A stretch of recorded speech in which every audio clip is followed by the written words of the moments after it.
Üleskäik podcasti toob teieni Ott Tänaku ametlik sponsor Betsafe. No nii, tervitused taas kõigile rallisõpradele. Mehhiko ralli on saanud oma lõpplahenduse. Viimane suhteliselt lühike päev ei pakkunud küll ehk päris nii palju sellist draamat või erilisi juhtumisi kui eelmised 2 pikka päeva, kuid Mehhikole kohaselt ikka midagi selliseid ägedaid asju ikkagi juhtus. Meie siin mikrofoni taga ikka endiselt Raul Oessar ja Karl Kruda. Tere ka minu poolt, et mis mul siin muud öelda, kui et täna on meil rõõm olla siis tegelikult siin eetris või selles stuudios 2 korda, nii hommikul kui õhtul, ja nagu vanarahvas ütleb, et siis vara üles, hilja voodi, nõnda rikkus majja toodi. Tõesti rikkaks tegi see õhtu meid igati pidi ja mina arvan, et kõige nagu ägedam seda vaadata oli just selles mõttes, et 6-kordne maailmameister Sebastian Ogier ikkagi tegi super nädalavahetuse arvestades sellega, kuidas see nädal üldse Citroenile nagu hakkas. Autos jõudnud lisakulutused, kõik asjad, särgid. Aga see mees oli see, kes tegi 25+5, et ta võttis maksimaalse üldse, mis Mehhikost võtta andis. Raul, mis sina ütled selle mehe kohta? Mis emotsioone tema sinust tekitab? No tegi Tänak tegi Rootsis 25+5, nüüd võttis Ogier Mehhikost 25+5, et väga kõva võitlus nende vahel käib, aga no Ogier võit alati on selline ühest küljest tore, sest on väga selline sümpaatne rallisõit ja sümpaatne inimene, teisalt alati selline väike midagi kuskil närib, et ikkagi Tänaku suur konkurent, et pidi ta nüüd selle 5 punkti lisaks ka veel võtma, et mine tea, kas hooaja lõpus võib-olla lähevad väga kalliks need punktid maksma, aga pole midagi teha, ega iga kord ka Tänaku võita ei saa, et tunneme ka teiste edu üle vahelduseks rõõmu. Seda enam, et Tänakul läks ka tegelikult hästi. Ja tegelikult Tänak siis lõpetas 2. kohal, aga ma korra veel peatudes siin Sebastian Ogieri juures. Olgugi, et ralli on läbi ja mees tegi super töö Julian Ingrassiaga siis koostöös ja võtsid siit nagu nii palju kui võtta andis, siis ma ei arva, et see pidu nii-öelda nagu nii lühike neil veel on, või et kogu see asi nagu nii kiiresti ära vaibuks, sest ikkagi inimesi häiris see nii-öelda taktika, et nii-öelda ralli korraldajad nüüd, me ka seda korra nii-öelda nagu puudutasime. Aga lõpuks ikkagi ütles ralli korraldajad, tema oli see, kes tegi selle otsuse, et see katse peatada. Aga samas olid ka spekulatsioonid, et Citroen oli tegelikult see õhutaja, kes ütles, et lappile, et vajuta autos SOS nuppu, mis siis automaatselt saadab kõikidele selle punase lipu autosse. No lõpuni välja seda ei tea, seda kindlasti veel edasi arutatakse ja ma usun, et ka mingi informatsioon selle kohta veel liikvel on, tuleb, eks siis seda kuuleme juba võib-olla siis siit samast taskuhäälingust enne järgmist etappi Korsikat. Aga Oti juurde tagasi tulles, rahvuslane, meie mees tegelikult tegi suurepärase töö ja ei olegi midagi tegelikult meil tema kohta nagu öelda. No tõesti, viimasel päeval ju väga sellise riskantse rehvi valiku tegelikult tegi, kui ülejäänud läksid selle nii-öelda pehme maa või selle keskmise seguga, siis tema läks ikkagi kõvade rehvidega rajale ja esimestel katsetel mängis head rolli või sellist tõi kasu, jah, et isegi teoreetiliselt vist oleks ju pidanud pehmema rehviga nendel hommikustel katsetel parem olema ju sõita. Teoreetiliselt küll, aga kui tulemusi vaadata, siis et Ogier tegelikult sõitis temaga suhteliselt võrdväärset aega ja Elvin oli ka väga tubli selle pealt, et olgugi, et meie Ott oli temast kiirem, siis Elvin pidas väga hästi vastu, hoidis meie jaoks Thierry Neuville'i just selja taga, mis oli meie jaoks ka nagu väga oluline suures pildis. Aga kas see nagu rehvi valik ühtepidi, see võis olla ka riskantne, teistpidi tegelikult seal on kuum, abrasiivne pinnas ja värki-särki.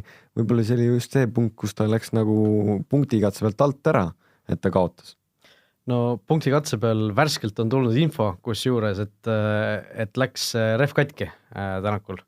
Et seda me enne salvestuse algust, kus juures ei teadnud, praegu just nüüd see info meile siia tuli.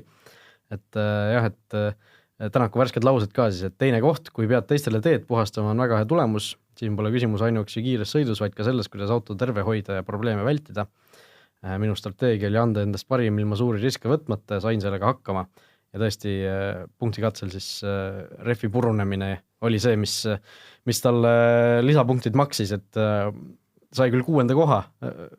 Punktikatsel tegelikult väga vähe jäi puudu üldse sellest, et oleks isegi selle katkise refiga seal suutnud mõne lisapunkti võtta, aga noh, seda arvestades täiesti hindele 5 ralli, ma ütlen.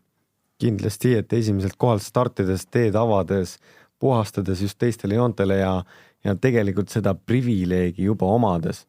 Väga vähesed sõitjad üleüldse oma ajaloos saavad juhtida MM-karusselli ja Ott on see mees, kes saab seda teha ja tegelikult ka esimesel päeval esimesena startida, olgugi, et see võib-olla on närve sööv ja kõik värki-särki, siis tegelikult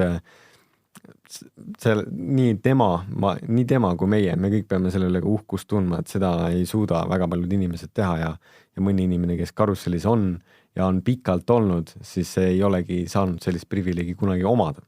Just, ja Ott saab siis etteruttavalt seda nüüd vähemalt 2 rallit järjest omada, kuna ta ka pärast Mehhikot MM-sarja üldliidriks jäi. No vot, päev on pikk olnud ja keel hakkab juba sõlme minema, aga vaatame natuke sellele viimasele päevale veel otsa.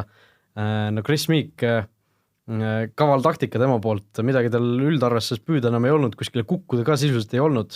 Sõitis kõik need, või noh, mis kõik, esimesed 2 kiiruskatset sõitis nagu sellise pühapäeva tempoga läbi ja siis üritas punktikatsel maksimumi võtta ja peaaegu õnnestuski. 0,1 sekundit jäi siis puudu, et Ogier ees need 5 punkti võtta, aga Ogier oli ikkagi napilt kiirem ja Miigile siis 4 lisapunkti lisakatselt, et väga hea taktikaline lükke minu meelest.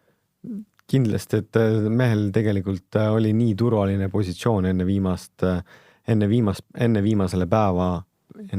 päevale minnes, et tal oli ees oli 3 minutit ja taga oli 7 minutit, et sul tõesti, et seda, et nii-öelda meeskonna jaoks või ka enda jaoks nagu maksimaalselt võtta või teha, et sa pingutad siis sellel katsel, mis reaalselt toob sulle ka kasu, et igati õige otsuse tegi, kas ta tegi selle ise või meeskonnaga koos, siis õige otsus see kindlasti oli, kahju oli see, et ikkagi 6-kordne maailmameister näpsas selle 1 punkti veel lisaks ära tema käest ja tegelikult 0,1-ga, mis on ikkagi, ma tihti ikkagi mõtlen selle peale, et nagu mehed sõidavad mägedes 2 kilomeetri kõrgusel kurvilistel teedel, mitte keegi ei näe teineteist. Selles mõttes, kui sa katse peale stardid, katsete vahel on kõik sõbrad. Teise inimese järgi sõita, no okei, sa saad jäljes sõita, aga noh, mitte füüsiliselt teist inimest näha. Sul on 2 joont maas, vahepeal 4, kui auto on külge ees ka, aga nagu mehed sõidavad 0,1 sekundi sisse.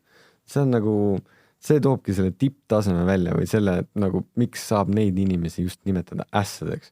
See on nagu selle maailma koorekiht ja mina ka siin õhtul rallit vaadates just perekesksis, siis inimesed ka minu ümber ütles, et tegelikult on ikka uskumatu, et ise ei saa üldse Eesti nagu kiiruse piirang on 90, mida tuleb jälgida lihtsalt ja need mehed sõidavad 120 kuskil linna vahel pisikeses külas, betooninurgad, kivinurgad, puud igal pool ääres, et tegelikult ausõna müts maha ja seekord müts maha tegelikult Sebastian Ogieri ees uskumatu mees.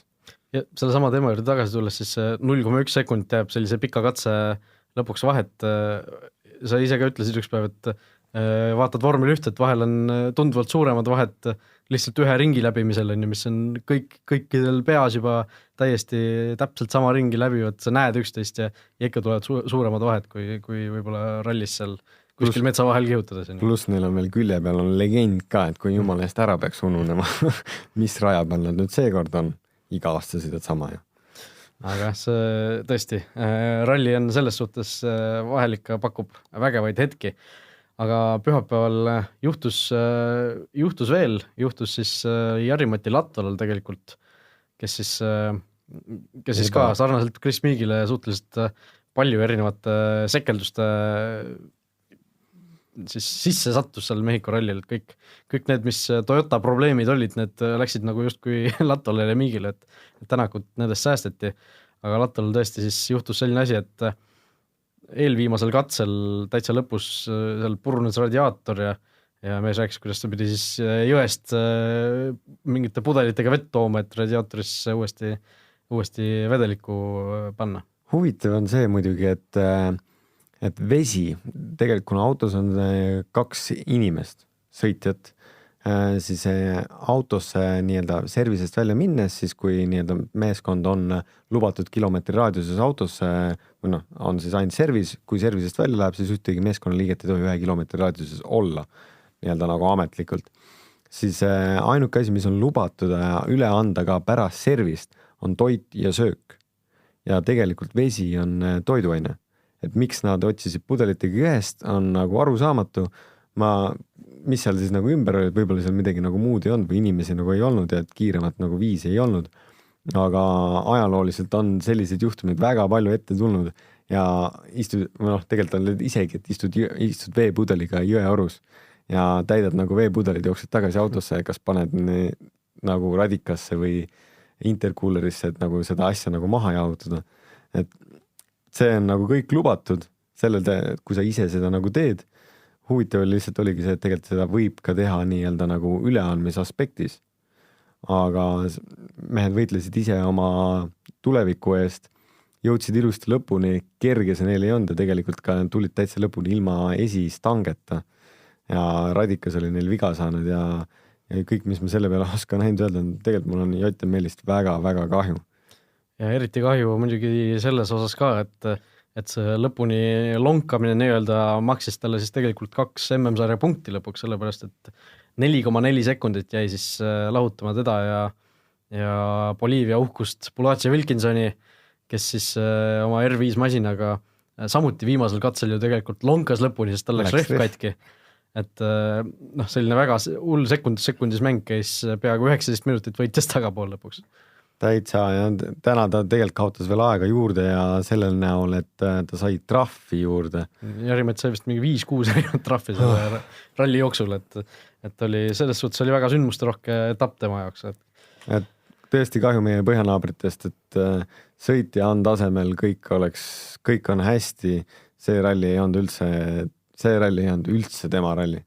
Aga hooaeg on veel pikk ees, siin on 11 etappi minna, ei ole siin midagi veel kindlat, kõike võib juhtuda ja nagu Ott Tänak meile eelmine aasta näitas, et pärast esimest või pärast Mehhiko etappi oli tegelikult nagu mitukümmend punkti juba maas ja hooaja lõpus oli ikkagi väga tuline võitlus just tiitli nimel, et siis Jari-Mati ära viska püssi põõsasse, kõik on veel võimalik.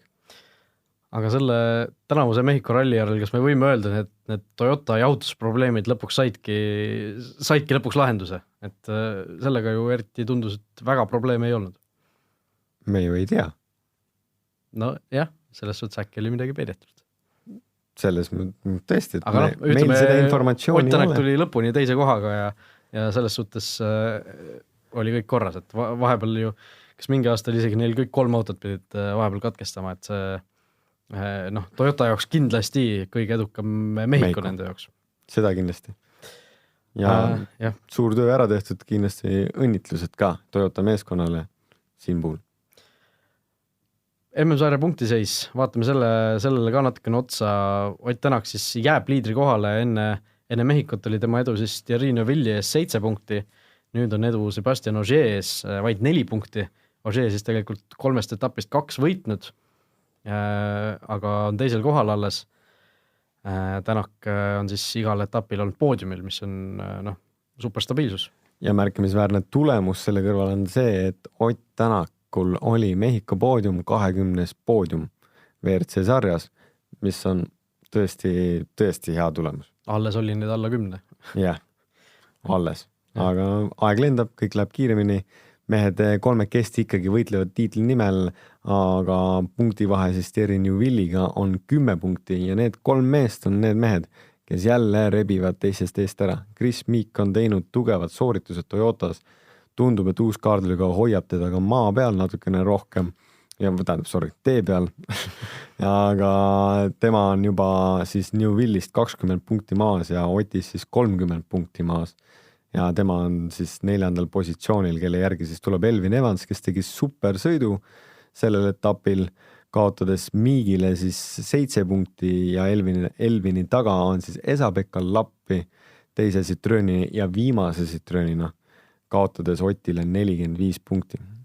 Ega siin need punktivahed praeguses hooaja faasis ilmselt väga tõsiselt neid ei maksa võtta, mäletame kas või ju seda, kui oli see eelmine hooaeg, kas Ott Tänak oli vahepeal isegi 70-80 punkti, mis ta seal 3 ralliga põhimõtteliselt tagasi tegi, et see juhtuda võib veel kõik, aga tõesti vägisi tundub, et seesama vana tuttav kolmik libiseb jällegi teistel vaikselt eest ära ja just see stabiilsus on see märksõna olnud, aga sõitjate MM-sarja juurde tagasi tulles, siis tasub rallisid lõpetada.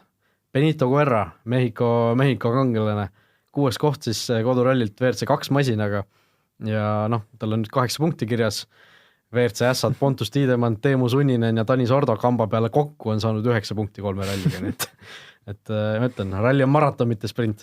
Tõesti, ja veel MM-ralli karussell on ikkagi tegelikult terve aastapikkune maraton. Just. Ja tootjate arvestuses Toyota 86 punkti liider, teisel kohal Citroen, kes on ju kõigil rallidel ainult 2 autoga. Et kaotades ka ainult selle 8 punkti. Jah, ja Hyundai, kellelt ju oodatakse sel hooajal kõige rohkem seda meeskondlikku tiitlit, kes teeb siin igasuguseid liigutusi ja vangerdusi, nemad alles 3. kohal, kuigi see vahe on tõesti väike, 77 punkti, siis neil Citroenil 78 ja Toyotal 86. Et M-Sport on küll maha jäänud, neil on siis 45 punkti, aga eks see oli ka suhteliselt oodata, ütleme nii, et neil see sõitjate materjal tänavusel hooajal lihtsalt ei ole päris sellest klassist, mis teistel. M-Spordil on 3 nii-öelda nooremapoolsed sõitjad, kes Elvin Evans on 1 etapi ainult võitnud, keegi teine väga palju võitnud, poodiumid midagi ei ole saavutanud.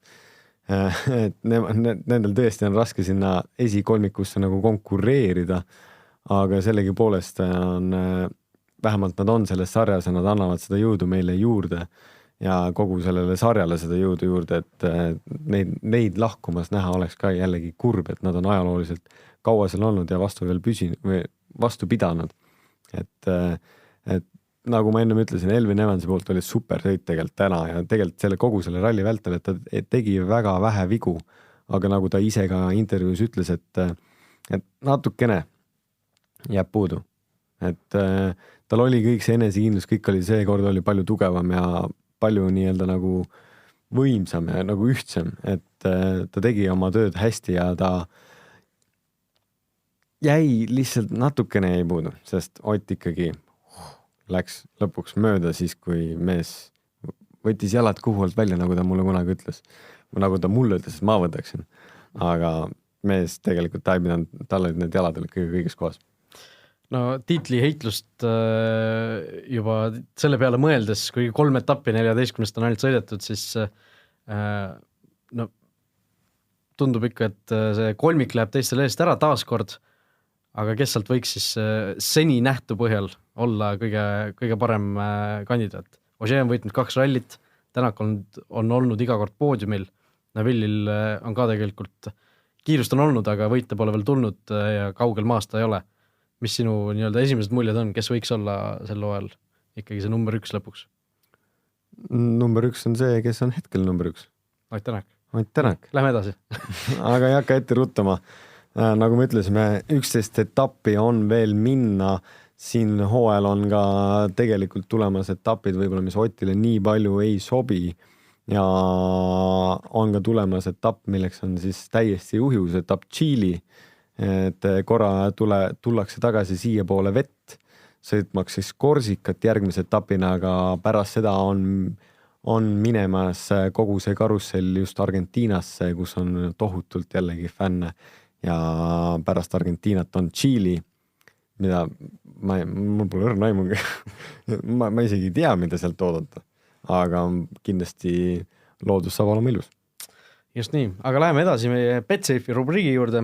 BetSafe'i koefitsiente me seekord ette lugema ei hakka, neid saate siin Korsika ralli isegi uurida, aga BetSafe'il on siis seekord teistsugune pakkumine, kes mäletab Monte Carlo ralli järel oli ka samasugune võimalus 6. käigu kuulajatel, ehk siis BetSafe'il on Ott Tänaku ametliku sponsorina võimalik küsida Oti käest otse, mida ta möödunud rallist arvab ja Betsafe on siis selle võimaluse andnud ka meie saate kuulajatele, nii et kui saadate meile aadressil 6kaik@delfi.ee küsimusi Ott Tänakule selle lõppenud Mehhiko ralli kohta, siis parima küsimuse valime välja, sellele annab siis koostöös Betsafe'iga Ott Tänak ka vastuse ja tasub leidlik olla, tasub küsimusi saata, sellepärast et parima küsimuse esitajale antakse siis Betsafe'i poolt ka väike meenete kott hea ja paremaga, nii et pange pead tööle ja olge loomingulised, ütleme nii.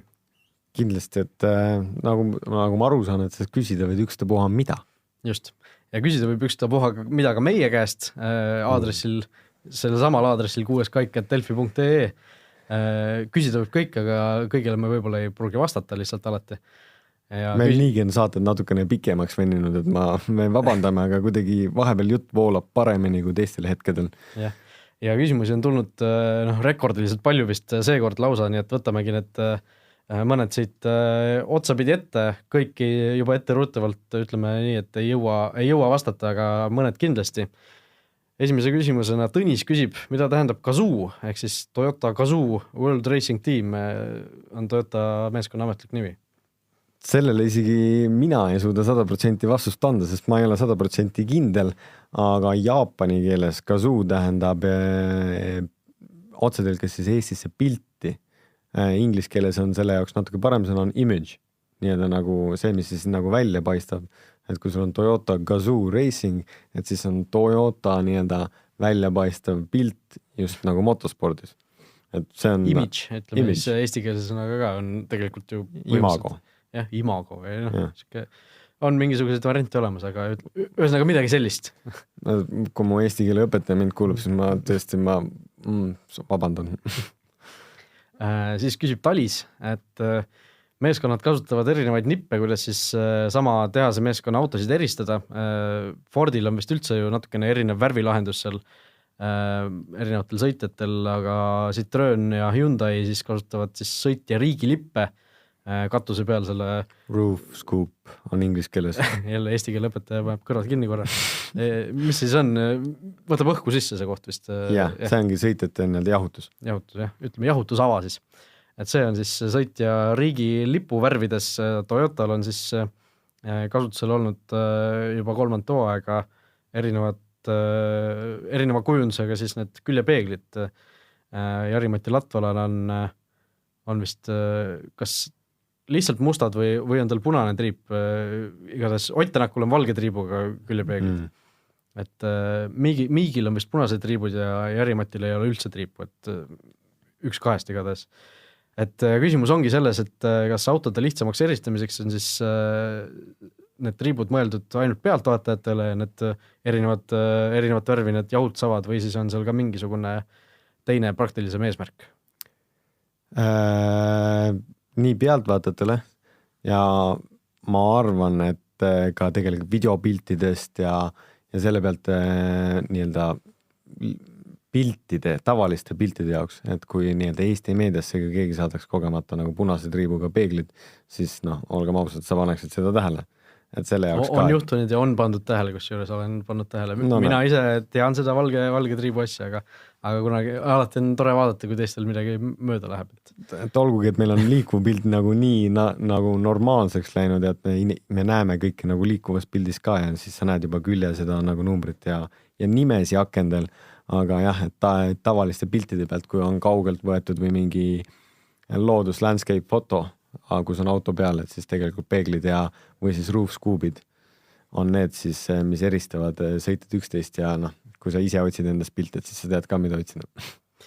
Ja siis on Siim saatnud meil lausa 5 küsimust, võtame neist esimesed 2 ette, et seda saadet mitte liiga pikaks venitada, aga esimene küsimus on väga huvitav, sellele tahaks mina ka väga vastust kuulda. Mis sa arvad, kui kaua sõidaks siis nii-öelda inimene tänavalt, tavainimene, kruusaralli ühte katset Ott Tänaku WRC autoga? Ütleme, et kui Ott sõidab ühe katse 10 minutiga, siis kui kaua läheb selleks tavainimesel ja kui palju see maksma läheb?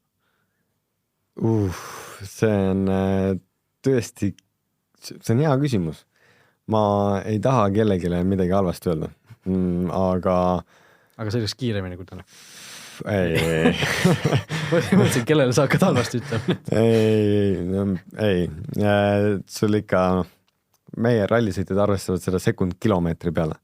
Ehk siis 10 minutit, see on Eesti mõistes oleks see nii-öelda 20-kilomeetrine katse.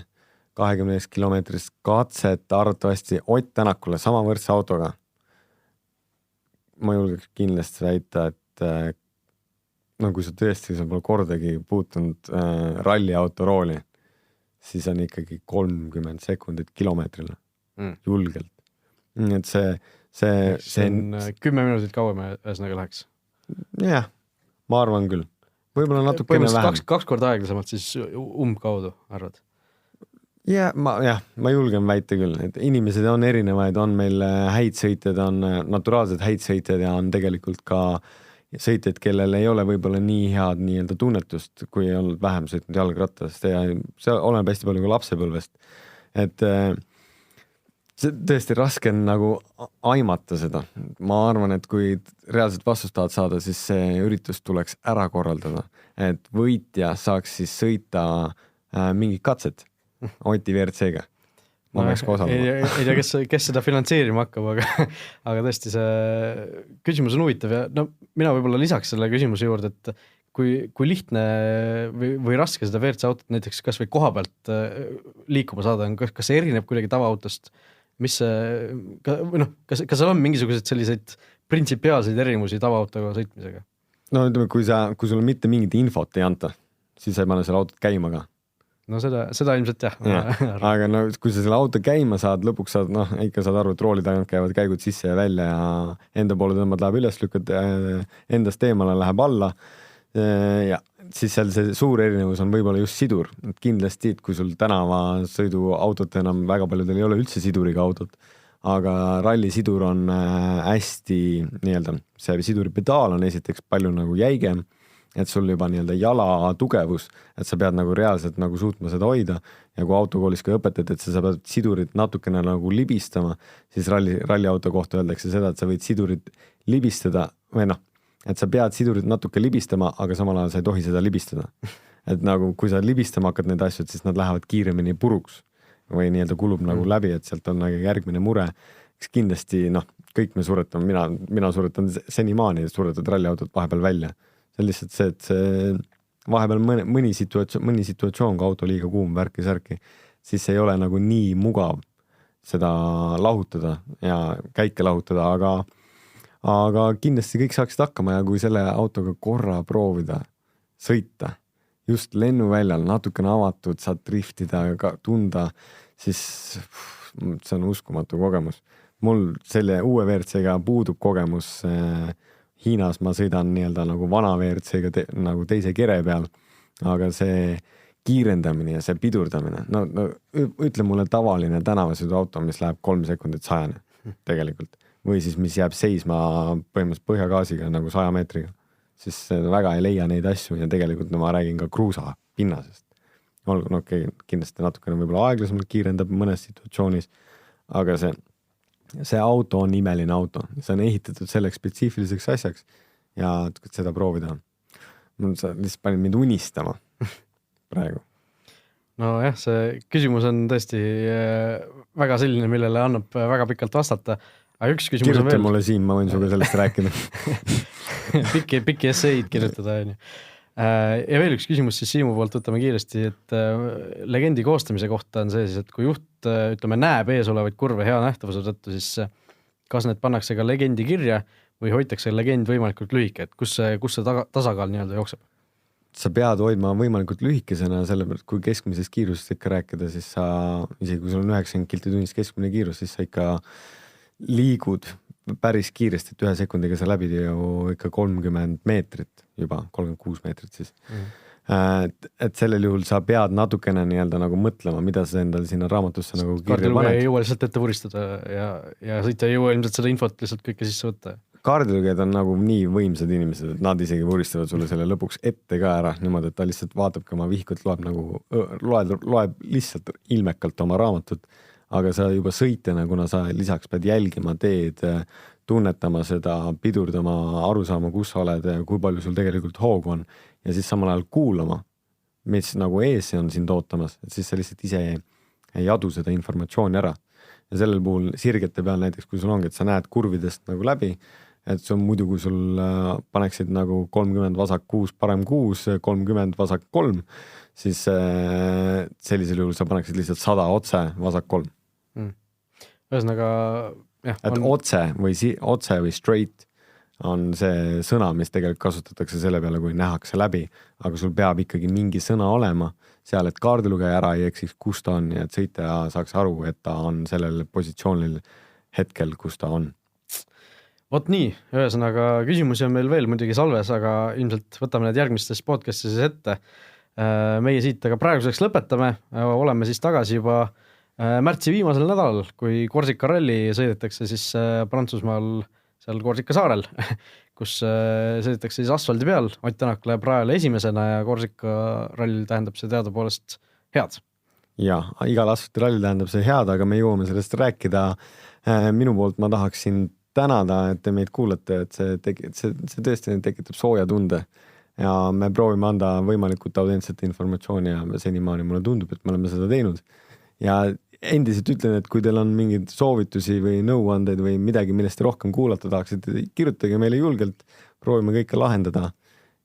Minu poolt aitäh ja järgmise korrani. Jah, et kuulata saate meid ikka Delfi taskust, podcasti rakendustest ja Spotify on ka vist. Ja Spotify'st muidugi. Spotify, ma ei tea, kas ta liigitub podcasti rakenduste alla või mitte, aga igatahes tasub ära mainida, et Spotify's oleme ka täitsa olemas. Top 10 saate seas. Jah, just nii, et kuulake meid igalt poolt, võite isegi mitu korda kuulata, keegi ei keela ja kui tõesti küsimusi on meile või Ott Tänakule, siis esitage need aadressil kuueskaik@delfi.ee. Tšau!